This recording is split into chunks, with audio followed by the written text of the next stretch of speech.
One thing that's universal is pain, and it has been treated incorrectly for so many years. This is why we have broken the record 2 years in a row for opioid deaths in this country. So you're on pain meds, you're on 3 blood pressure meds, but you still have all the problems. So obviously it's not working. It's so obvious, but people aren't given a choice. They don't understand there are alternatives to this. It's maddening.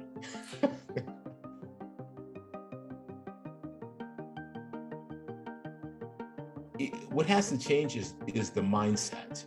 If it's not conventional, if it's not a drug, if it's not a procedure, if it's not surgery, an injection, then it's just BS. Nothing could be further from the truth. It's ridiculous, but we have been taught that medications have side effects and you just deal with them, or you take another medication for that side effect, and then you get a side effect of that, and you take another medication.